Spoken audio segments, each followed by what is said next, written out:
साहित्य निधि में आज सुनिए मनोविज्ञान, समाज और भाषा की गहरी समझ से युक्त वरिष्ठ लेखिका जया जादवानी जी की लिखी हुई कहानी सुनो ओ पिता।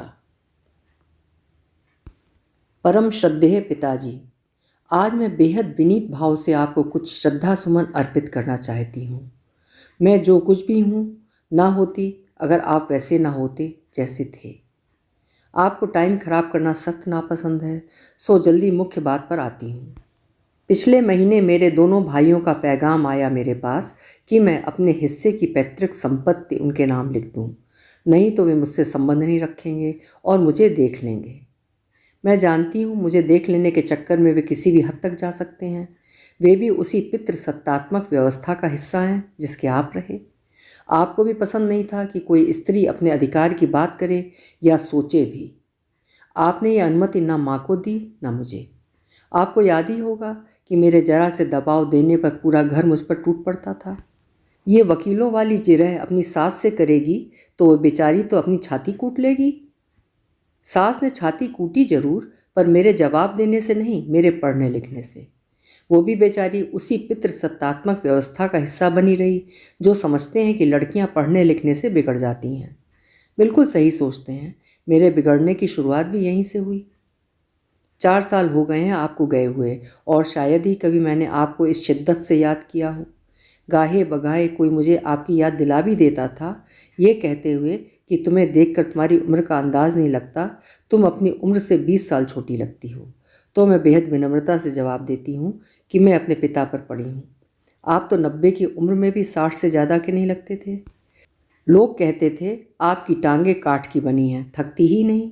आप कभी रुकते नहीं थे पिताजी, हमेशा चलते रहते थे। इतना चले कि बहुत दूर निकल गए, हमारी पहुँच से परे। हमारे लिए तो आप पिता नहीं, दूर नक्षत्रों से आया कोई शक्तिशाली आदमी थे जिससे हम सदैव डरते थे। हमारे नन्हे हाथों ने कभी आपका हाथ नहीं पकड़ा। आपका घर में घुसना हमारे भय का सबब होता था।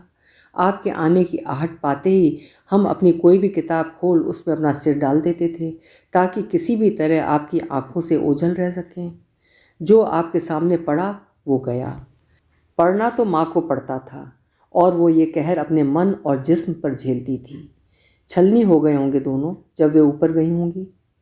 स्त्री जीवन की इतनी दुश्वारियां झेल ली उन्होंने कि सब कुछ चिथड़ा चिथड़ा हो गया। जो कि त्यों धर दीनी चदरिया, कबीर कहते हैं। क्या सचमुच कोई औरत ऐसा कर पाती है? उनकी चदरिया के तार तो दूर से ही टूटे फूटे दिखाई देते थे। आत्मा को भी उसमें रहते शर्म आने लगी थी। अब देखिए ना, भाइयों के फ़ोन के साथ ही रिश्तेदारों के फ़ोन भी आने शुरू हो गए, और वे मुझे शालीनता से समझाने की कोशिश करने लगे कि भगवान का दिया सब कुछ मेरे पास है, सो मैं भाइयों से पंगा लेने की कोशिश ना करूं, ना सोचूं, नहीं तो मैं वो घर मतलब मेरा मायका खो दूंगी। ये सुनकर भी मुझे ज़ोर से हंसी आती रहती है। ये वही रिश्तेदार हैं जो आपके रहते घर में घुसने से भी डरते थे। आपने इन्हें सदैव अपने घर से बाहर रखा, और आपकी अनुपस्थित में देखिए कैसे घुसे चले आ रहे हैं। और रही उस घर की बात, तो वो घर तो मेरे पिताजी आपके रहते भी न था। आपने कभी इसका एहसास ही नहीं होने दिया। जो घर 70 साल की माँ का ना हो सका, तो भला 16 साल की लड़की का क्या होगा। वो घर सिर्फ आपका था पिताजी। वहाँ तो हर दिन यही सुनाई देता था, जा अपने घर तो हमें छुटकारा मिले। हम लड़कियों से ज़्यादा तो आप लोग घर की गायों का सम्मान करते थे, तब तक जब तक वे दूध देती थीं। बूढ़ी हो जाने पर आप उन्हें दान में दे देते थे। हम भी हाड़ तोड़ मेहनत करती थी पिताजी, मैं और मेरी चारों बुआएं, ताकि हम खुद पर होने वाले खर्च के कर्ज की भरपाई कर सकें। अगर वो सब आपको दिखा नहीं तो भी कोई बात नहीं पिताजी, दिखने लायक कुछ था भी नहीं। बुआओं की जैसे तैसे शादी कर उन्हें उनके तथाकथित घर भेज आपने मुझे घर में कैद करने के तमाम जतन किए। उस बंदी खाने को किताबों से भर दिया कि उसी में उलझी रहूं, और शब्दों की पीठ पर सवार अपनी देह वहीं धरे उड़ जाती। आपने बड़े पुण्य का काम किया पिताजी। किताबों ने मुझे वो दिया जो आप देने की सोच भी नहीं सकते थे। मैं धीरे धीरे आपके खिलाफ खड़ी होने लगी थी। फिर एक दिन जब मेरी माँ पिटी, मैं आप दोनों के बीच खड़ी हो गई। हम आपको बहुत प्यार करते थे पिताजी। घर की हर अच्छी चीज़ पर आपका ही अधिकार रहता था। फिर आपके बेटों का, चाहे वो माँ के हाथ का बना स्वादिष्ट खाना हो या कुछ और। खाना बनते ही माँ थाली परस के आपके लिए अलग रख देती थीं, फिर हम बच्चों को खिलाती थीं और अंत में सामने रखी कढ़ाई को पोंछ पोंछ कर अपनी रोटियां ख़त्म कर ऐसी तृप्ति से उठती थीं जो आपको भी वो खास थाली खाकर न मिलती होगी। मुझे याद है आप अपने कानों में महंगे इत्र का फाहा रखते थे। आपके घर से निकलते ही हम भाई बहन आपके तकिए को सूंघने के लिए टूट पड़ते थे। कभी एक गिरे हुए फाहे के लिए हम लड़ मरते थे।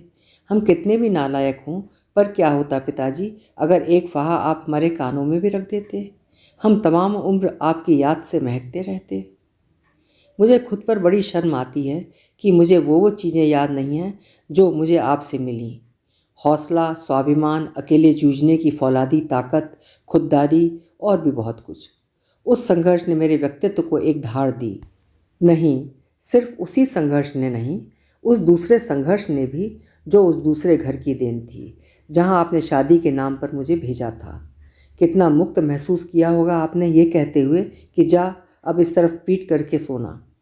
इस घर में तो हम खारे पानी से कभी कभी रूबरू होते थे क्योंकि यहाँ माँ थी। उस घर में तो मैं रोज़ खारे पानी से स्नान करने लगी क्योंकि वहाँ सास थी। हम पैदाइशी बेघर लड़कियाँ एक घर की तलाश में अपना सब कुछ दांव पर लगा देती हैं, और दांव पर लगाने के लिए हमारे पास होता ही क्या है इस देह के सिवा। पर मैंने आपसे कभी कोई शिकायत नहीं की, न कभी अपना कोई दुखड़ा रोया। वो मेरा नसीब था जिससे मुझे खुद ही भिड़ना था। आपने मुझे वस्तु बनाया, ससुराल मुझे अच्छी वस्तु बनाने पर आमादा था। हम प्रेम से उपजी संतानें नहीं थीं, पर संतानें तो थीं।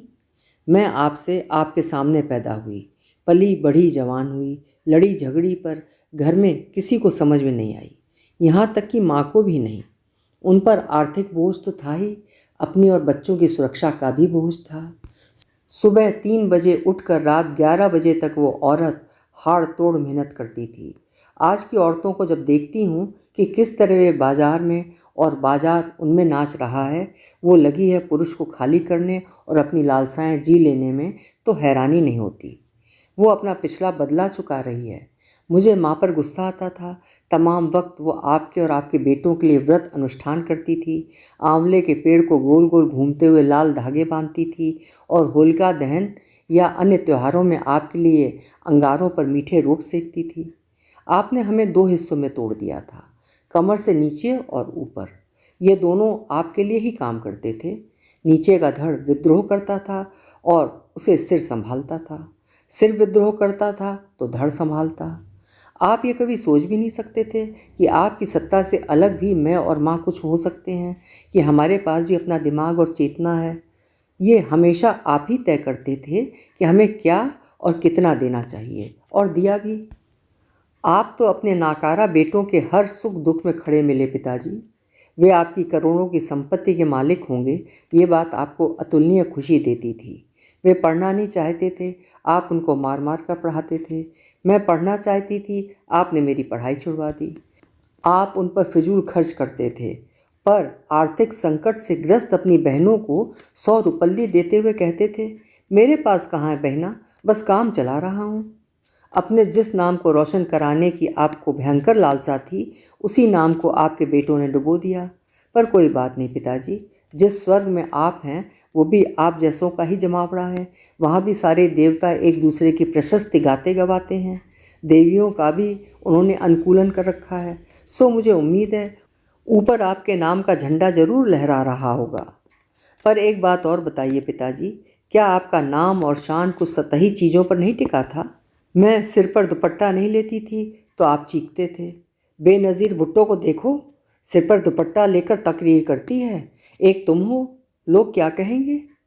या लता मंगेशकर को देखो, उसने कितना अपने बाप का नाम रोशन किया है, एक तुम हो। मेरे हर काम में, यहाँ तक कि मेरे शक्लो सूरत में भी आपको 1000 नुक्स दिखते थे। देखो तो कैसे चलती है धप धप करके, कौन इससे शादी करेगा। कद देखो कैसे निकलता जा रहा है, लड़कियां छोटी अच्छी। इतनी ज़ोर से हंसने की क्या ज़रूरत है, लड़कियां हंसती हुई अच्छी नहीं लगती। आप ठीक थे पिताजी, लड़कियां सिर्फ रोती हुई अच्छी लगती हैं, क्योंकि तब उन पर तरस खाया जा सकता है, उन पर मेहरबान हुआ जा सकता है। अच्छा हुआ आपको पता नहीं चला, कितनी संभावनाओं के बीजों को आपने अपने शब्दों के क्रूर पैरों तले कुचल दिया, हमारी सेल्फ कॉन्फिडेंस को मिट्टी में मिला दिया। हम कुछ नहीं थे और ये आप कभी नहीं जान पाए कि कुछ नहीं से कुछ होने का जानलेवा सफ़र करने में मुझे कितने साल और कितने दर्द से गुजरना पड़ा। अपनी मिट्टी से पुराने कांटों की फसल उखाड़ना, मिट्टी को दोबारा उपजाऊ बनाना, नए बीज लगाना, फिर बारिश और फसल का इंतज़ार करना। मैं आपको धन्यवाद देती हूँ पिताजी कि आपने मुझे सिर नहीं चढ़ाया। आपके सिर चढ़ाए बेटों का अंजाम मैं देख रही हूँ, जिन्हें अपने बूते 2 कदम चलना नहीं आया। बेनज़ीर भुट्टो भी डरी सहमी घूमती होगी कि वो आप जैसों की मानसिकता वालों की शिकार ना हो जाए, और वो हो गई। आप लोग कद्दावर औरतों को घरों में भी बर्दाश्त नहीं कर पाते, सड़कों और ऊंचे पदों पर तो कोई सवाल ही नहीं। करना भी नहीं चाहिए पिताजी। ये जनाना फौज घर से निकल आई तो फिर बच्चे कौन पालेगा? इनको इनकी औकात बताना बहुत ज़रूरी है। पर मेरी एक दरख्वास्त है, अपने बच्चों को बना देने की जिम्मेवारी किसी बाप की नहीं होती। कृपया इससे बाज आइए। आप वही बना सकते हैं जो आप खुद हो। आप तो बस इतना प्यार और सम्मान दो कि वो खुद को वही दे सके, खुद अपनी मिट्टी से उठकर तन कर खड़ा हो सके। हम औरतों को भरपूर स्वस्थ रिश्ते कहाँ मिलते हैं? हमें तो मिलते हैं वस्तुओं के ढेर। हम उन्हीं से चिपकते उन्हीं का हिस्सा बन जाते हैं। हमें तो वो पुरुष मिलता ही नहीं जो हमारी संपूर्णता का बोध करा सके। अक्सर हम एक अतृप्ति भरे भटकाव में ही जीवन गुजार देती हैं। हाँ, कभी कभी कोई निर्भीक, दबंग, बेबाक और बीहड़ औरत पुरुष सत्ता के खिलाफ आवाज़ उठाती है और उसकी चूलें हिला देती है, खुद को अपनी ज़बान से कहती है, अपने होने की घोषणा करती है। पर फिर क्या होता है? ये सत्ताएं तेवर बदल कर बात करती हैं और अंततः उसे ठिकाने लगा देती हैं। आपने अपनी बहनों पर भी इतनी ज़्यादतियाँ और बेइज्जतियाँ की कि उन्होंने आगे होने वाली बेइज्जतियों को भी अपना नसीब मान लिया। अब आपकी जगह उनके पतियों और बेटों ने ले ली है। पर आप भी क्या क्या करते पिताजी? अब सबकी जिम्मेवारी आपने थोड़ी ना ली है। एक मैं ही उनकी तरह नहीं बन पाई। आपने तो हम सबको बेचेहरा ही बना के रखा था, पर मैंने अपने भीतर से अपना नया चेहरा उगा लिया। यकीनन इसका भी श्रेय आप ही को जाता है। अब बताइए, जो किताबें आप मुझे अपनी कैद में बने रहने के लिए देते थे, उन्होंने मेरा बेड़ा गर्क कर दिया। माँ ये बात ज़रूर समझती होगी, तभी तो वे किताबें जला देती या छत पर फेंक देती थी। कहती थी लड़कियों को ज़्यादा नहीं पढ़ना चाहिए, भला घर गृहस्थी चलाने में पढ़ाई का क्या काम? सिलाई कढ़ाई सीखो, पापड़ बड़ियाँ घीचे कचरी बनाओ, रजाई गद्दे झोले बनाओ, सिंधी कढ़ाई सीखो, गुरमुखी सीखो, धार्मिक ग्रंथ पढ़ो, अच्छी पत्नी अच्छी बहू बनने के गुण सीखो, नहीं तो लोग हम पर थूकेंगे कि तुमने अपनी बेटी को क्या सिखाया। अब बताइए, हमारे देश में तो लोग कहीं भी थूक देते हैं, उनका क्या किया जाए? फिर मेरी जबरन शादी कर देने पर उन्होंने फरमाइश दी, रोज़ सुबह जल्दी उठकर घर के सारे काम करना, सास ससुर के रोज़ पैर छूना, वे जो भी कहें कभी पलट कर जवाब नहीं देना। अगर वहाँ से कोई शिकायत आई तो समझ तो हमारे लिए मर गई। पिताजी, क्या मैं आपको बता पाऊँगी कि जीने के लिए एक लड़की को कितनी बार मरना पड़ता है? मैंने वो सब करने की भरपूर कोशिश की जो मुझसे कहा जाता रहा, पर मैं क्या करती। मेरी ज़मीन फोड़कर तब तक एक नई औरत निकल आई थी और उसने पुरानी की जान ही ले ली। मैं माँ को कभी समझा नहीं पाई कि तुम जिसके वर्चस्व को कोसती और कराती हो, उन्हीं को दरअसल पोसती भी हो। माँ आपसे नफरत भी करती थी और एक अजीब स्वामी भक्ति भी थी उनमें। उनकी सार्थकता अपने स्वामी से है और वो तो उसे बेहद निरर्थक मानता है। वे हमेशा चिड़चिड़ी, क्रोधी और अशांत रहती थीं। उनका नपुंसक विद्रोह हम पर फूट कर टूटे कांच सा हर वक्त गढ़ता रहता था। यह अनायास नहीं था कि उनकी मृत्यु हृदय गति रुकने और योनि में कीड़े पड़ने से हुई, पर इनमें आपका क्या कसूर? ये तो नियति होती है हर मूर्ख औरत की। आप ही तो कहते थे औरतें डंडे की नोक पर सीधी रहती हैं। मुझे लगता था कहीं ना कहीं जाकर इससे मुक्ति संभव है, पर मैं गलत थी। स्त्रियां बूढ़ी होने के बाद भी स्वतंत्र नहीं होती, सिर्फ उनके मालिक बदलते हैं। हर क्षण पुरुष सत्ता से अपनी रक्षा करते रहने का डर हमेशा उनकी चेतना पर हावी रहता है। अपने आप को साबित करने के लिए पुरुष के मुकाबले उन्हें चौगुना संघर्ष करना पड़ता है। देखिए ना, मैं अभी तक कर रही हूँ। आप तो इतने ज्ञानवान थे पिताजी कि आपको भोले और भोंदू पति पसंद ही नहीं आते थे, क्योंकि उनमें औरतों को दावे रखने का हुनर नहीं होता। शायद इसीलिए आपको अपने पिता नापसंद थे, क्योंकि उनमें आपकी माँ को दाबने का हुनर नहीं था। तो आपने अपने बेटों को भी गौर से देखा ही होगा, कौन किसको दाब रहा है। आपको अपमान और दुख होता होगा, पर वक्त अब थोड़ा सा बदल गया है। आपको तो अपनी बदजुबान और अनपढ़ माँ भी अच्छी नहीं लगती थी। आप चाहते थे औरत समझदार भी हो और अपनी सीमा में भी रहे, विवेक और इच्छा शक्ति हो, पर वो उसका इस्तेमाल ना करे। अब ऐसी औरतें तो सिर्फ किताबों में मिलेंगी पिताजी। आपसे इस सारी बदतमीज़ी के लिए मुझे बेहद अफसोस है श्रद्धेय पिताजी। जैसी भी हूँ आपकी उपज हूँ। ना मैं आपके होने से इनकार करती हूँ, ना आपको मिटाना चाहती हूँ, ना झुकाना। बस इतना चाहती हूँ कि आज जरा बराबरी के लेवल पर बात हो जाए। देखिए ना, आपने मुझे बोलने का कभी अवसर नहीं दिया, आज मैं जी भर के बोल रही हूँ। आप नीचे होते तो जरूर मुझे अपनी छतरी से मारते। छतरी की मार मुझे कभी बुरी नहीं लगी पिताजी, पर अगर आप ना होते तो हम जरूर अपने भीतर खोए विवेक, हौसले और अंतर्दृष्टि को जगा ही लेते। आज इतने वर्षों बाद इतनी दूर खड़े होकर मैं आपकी मानसिकता की धज्जी धज्जी उधेड़ने के लिए आपसे क्षमा मांगती हूँ पिताजी। जानती भी हूँ कि वस्तुतः ये आपका चुनाव नहीं, कंडीशनिंग है, जो आपके रेशे रेशे में समा गई है। जो पुरुष इससे मुक्त नहीं हो पाते, मुझ जैसी स्त्रियाँ उनसे मुक्त हो जाती हैं। औरत की गुलामी पुरुष के अस्तित्व की मांग है, औरत की आज़ादी उसकी आत्मा की ज़रूरत है। और ये सब आज मैं आपको क्यों कह रही हूँ? क्योंकि भाई भी वही कर रहे हैं जो उन्होंने इस परंपरा से सीखा है। हम औरतों को आपकी संपत्ति सुरक्षित रखने का हक तो है, उसका उपयोग करने का नहीं।